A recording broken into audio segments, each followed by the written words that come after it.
Hey everybody, it's Tyler's Tech Reviews here, and I'm here to review the iPhone 12 to see if it's worth it in 2022. Now, let's get started. The number one thing I want to talk about the iPhone 12 is the pricing and storage, because even though I think this is a good phone to buy, I think Apple charges a little too much for what you get for it out of the iPhone 12. And I often do prefer people to get the iPhone 13, or if you have a little bit more money, get the iPhone 14 or 14 Plus, or if you want to splurge a little bit, you can just get the iPhone 14 and iPhone 14 Pro Max, if you have money like that. But the pricing for this phone from Apple is $600. Base price with 64 gigabyte storage. And I would note that if you're going to be on your phone a lot and you take a lot of photos, I would get the 256 gigabyte. But it's worth mentioning that you're going to pay way more than the 64 gigabyte storage. So that is what I want to let people know. But you could go to other vendors like Amazon or eBay or other vendors to not pay that much for the phone. Okay, now let's get started on the design of this phone. Okay, you have a ceramic shield glass front, and then you got a glass back, and you have aluminum sides, squared off edges, which I do love because I think it's more comfortable to hold that way. And you got speakers right here, you got a power button right here, the volume button right here, and then the speaker on the top, and then two cameras on the back, and then the front camera. Speaking of cameras, let's talk about the camera. You have a 12 megapixel camera on the front, and a wide angle camera on the back, and an ultra wide angle lens on the back, plus a flashlight right here. And I do like it can shoot up to 4K 60 video, which I do love. I think if you tend to take a lot of videos on your phone, I do prefer this one to take videos. And it does quite well. The videos are really good, and it takes some nice photos. It does offer portrait mode, and it can take portrait mode on objects as well. So if you want that, I would recommend to get that. Now let's talk about the battery. It has a 2,815 milliamp battery, which is good if you're using it for an average user, but I do not recommend if you want a better battery, because this phone could relatively get you to 6 to 7 hours on screen on time, which is not great to me. And it's one of the main flaws of this phone, because if you're a heavy user, then you would want a better phone like the iPhone 14 Pro or the iPhone 14 Pro Max or the iPhone 14 Plus if you want to spend a little less than that.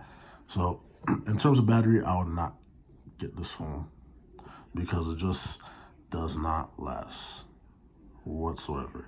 Now, the brightness of this phone, it could go up to 626 nits per brightness. So if you're out in the sun, I do not recommend this phone because the brightness is just not good. And it's just like, if you're out in the sun, if you're out in the sun a lot, just do not get this phone. It just does not offer much at all.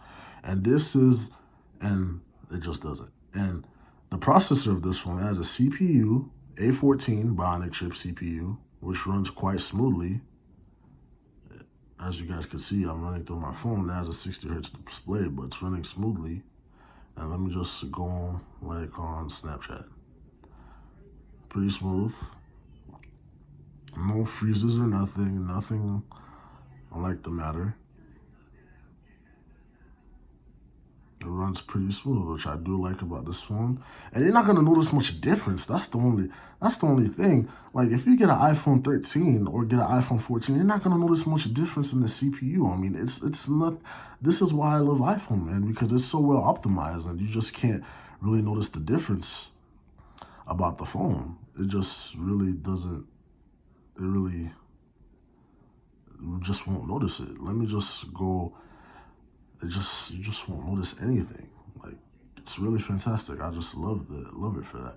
Now let me go on. Hold on. Let's talk about the speakers.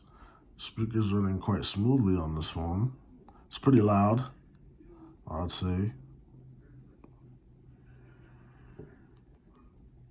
Here, and I'm here to review the iPhone XS to see if it's still worth it in 2022, okay? Now, let's just look at the design of the XS. I mean, look at the design. Look at the back. Oh, my Lord, I do love it. The back and the sides, the stainless steel sides. The only issue I have with the design is just the scratches. As you guys could hear, it was pretty loud. Now, let's talk about the software. This is currently running iOS 16. I have not updated it to iOS 16.1 yet, but as you guys can see, it's downloaded and I can install it. But the only issue is my phone has to at least be at 50% or more to download it. So of course, as you guys know, after this video, I will be downloading 16.1 and reviewing the iOS software as well. So yeah, that would take into account.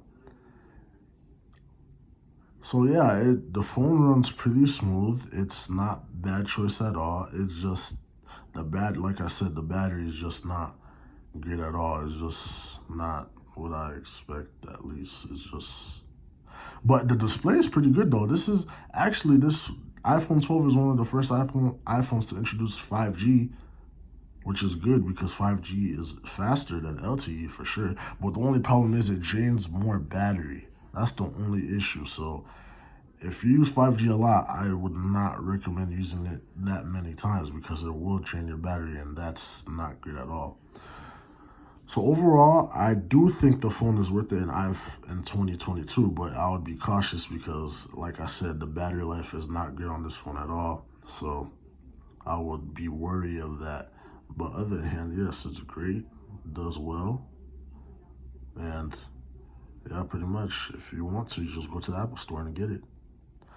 So that's all I have for you guys for now. I will be uploading more videos in the future, probably one more this week. I try to upload twice a week, but as you guys can see, I only have one video up on my channel, so I will upload more. And please like, comment, and subscribe on the video.